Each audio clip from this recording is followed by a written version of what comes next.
Assalamualaikum warahmatullahi wabarakatuh. Nama saya Geografia Pundeka Rizky. Di sini saya akan menjelaskan pada materi bisnis pengantar. Yang pertama, perusahaan perseorangan. Perusahaan perseorangan adalah suatu badan usaha atau perusahaan yang dimiliki dan dikelola oleh pengusaha perorangan atau individu. Pemilik usaha perseorangan mengelola sendiri perusahaannya dan mendapatkan keuntungan seluruh perusahaan. Selain itu, pemilik usaha perseorangan juga menanggung semua resiko yang ada dalam perusahaan perseorangan tersebut.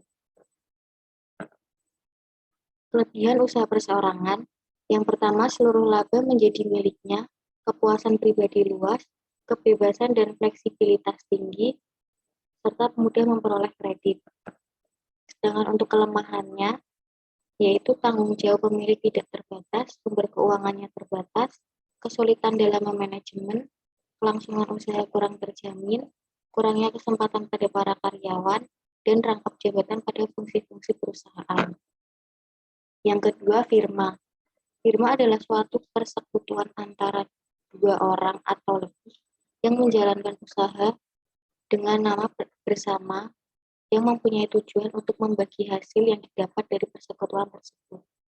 Dalam mendirikan firma, mempunyai anggota lebih, paling sedikit 2 atau lebih, dan apabila mengalami kerugian, maka akan ditanggung secara bersama oleh 2 orang yang melakukan persekutuan tersebut.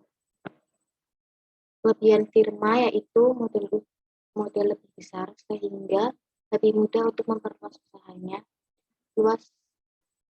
lebih mudah memperoleh kredit, manajemen lebih baik, semua keputusan diambil secara bersama-sama, dan pendiriannya relatif mudah. Untuk kelemahan firma, tanggung jawab pemilik tidak terbatas terhadap seluruh hutang perusahaan, kelangsungan perusahaan tidak tentu, dan kerugian yang diakibatkan oleh seorang anggota harus ditanggung bersama-sama. Yang ketiga, CV. CV atau sering disebut dengan persekutuan komanditer secara umum adalah sebuah badan usaha alternatif dengan permodalan yang terbatas yang didirikan karena mendapat kerjasama antara 2 orang atau lebih yang terdiri dari orang yang bertanggung jawab mengatur perusahaan dan orang yang memberikan tanggung jawab terbatas pada perusahaan. Keanggotaan dalam CV yang pertama pimpinan, yang kedua sekutu terbatas, ketiga sekutu diam, keempat sekutu rahasia, sekutu senior dan junior, dan yang terakhir dorman.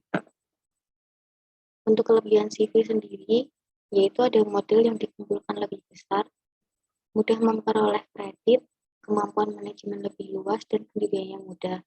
Sedangkan untuk kelemahannya, sebagai anggota atau sekutu mempunyai tanggung jawab tidak terbatas, kelangsungan hidupnya tidak menentu, dan sulit untuk menarik kembali modalnya. Kemudian di perseroan terbatas atau NV terdiri atas pemegang saham yang mempunyai tanggung jawab terbatas terhadap hutang perusahaan besar modal yang mereka setorkan. Saham yang dikeluarkan oleh PT dapat digolongkan saham biasa dan saham istimewa.